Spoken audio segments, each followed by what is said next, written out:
Hi and welcome to Aquatic Mic.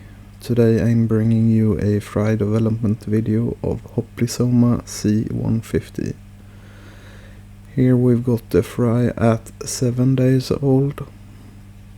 They're currently measuring 8mm total length, so not much for the world. They were mainly fed microrams at this stage. In the tank they were kept with a cleanup crew of some ram's horn snails, as you can see now on the 1 month footage.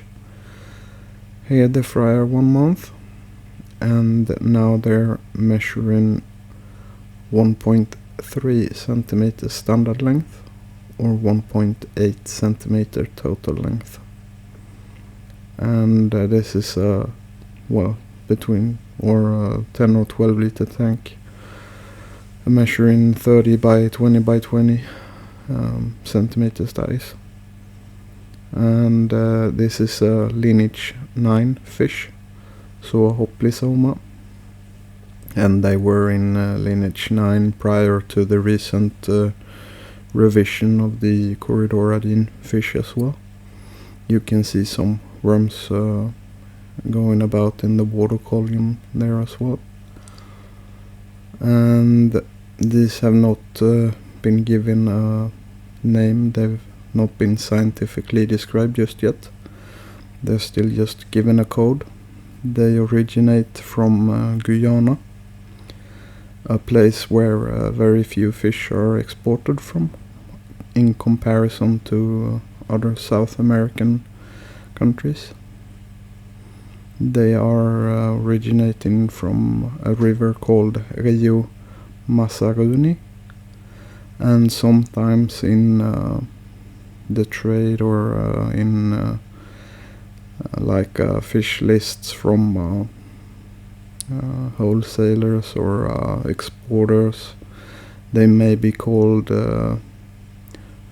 Hoplisoma, or I suppose Corydoras SP Masaruni, which is the river where they're from. And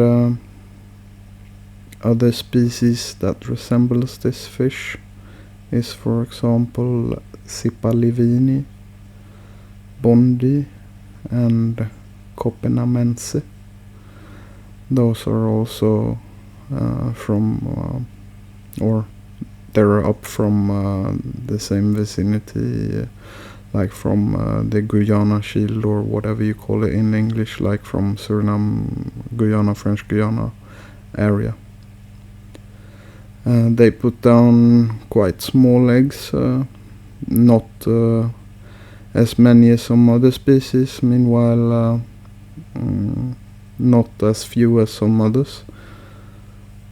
They don't breed as readily as some other fish, I guess. Now the smaller fry in this footage, meanwhile they're 2 months, I'm not 100% sure they were C150, at least not the one currently at the piece of Repashy there and the one in the background. The 2 month fry are 100% C150 though, the larger ones in here.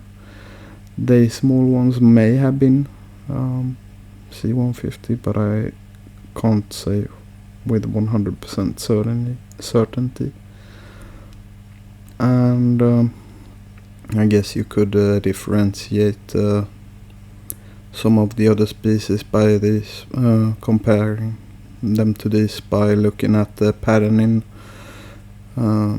both like above the lateral line and looking at the first dorsal fin spine, or like the dorsal fin spine, and also like the shading across the eye, and a couple of other things where they stick out. So yeah, they're not as they don't breed as readily as some of the other species, I guess, so you may actually have to put in some slight effort, at least compared to Aenia or Paleatum or similar species. So I guess you could say an intermediate species. They're not all that hard though. I bred them a couple of times by now. So at 2 months they're currently measuring 2.1 centimeters standard length. So that's between the front of the fish until the start of the tail fin. And I found eggs in Java moss. I found eggs underneath roots. I found eggs in spawning mops. I found eggs on the glass. I found eggs along the silicone line in tanks. I've found eggs on aquarium equipment such as pumps. The tank that I bred them in was like a 40-liter tank, give or take, or slightly larger than 40 liters, I think.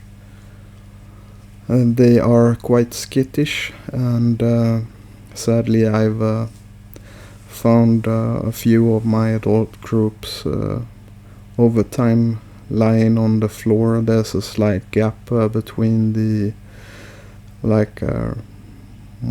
well, it's a whole glass tank, so there's no rims, but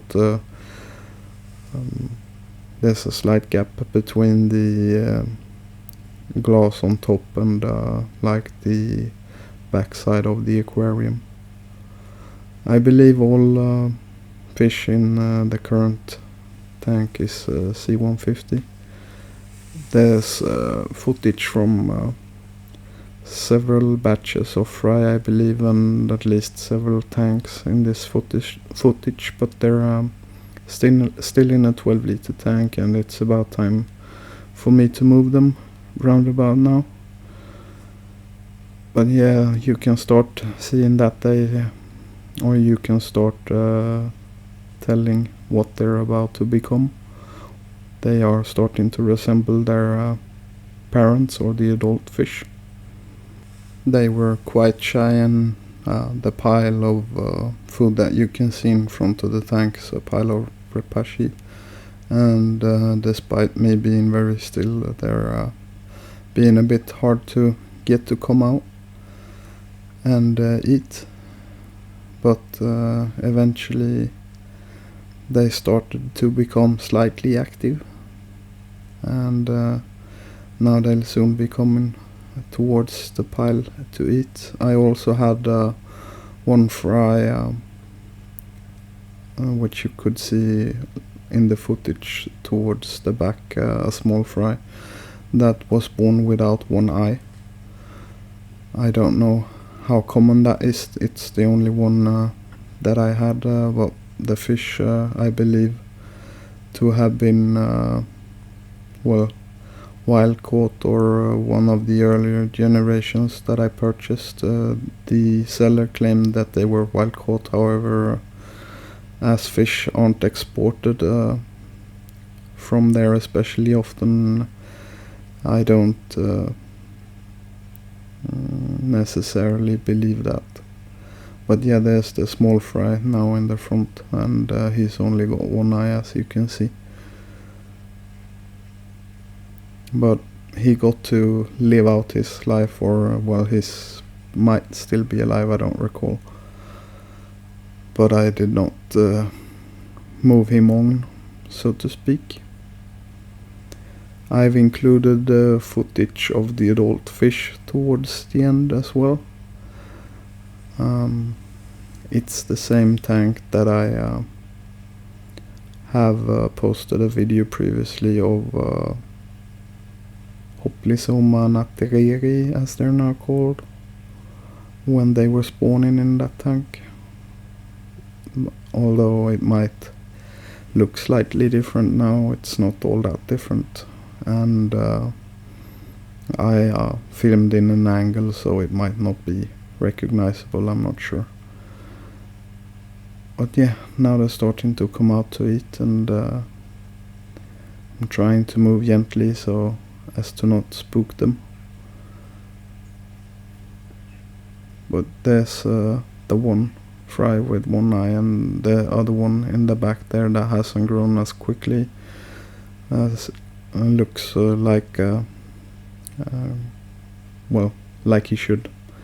There's no defects on that fish, and a few of them didn't grow as fast as the others. Here's the adults now, and there's some Java fern and some Java moss in there, along with a mangrovey root. Here's a few of them.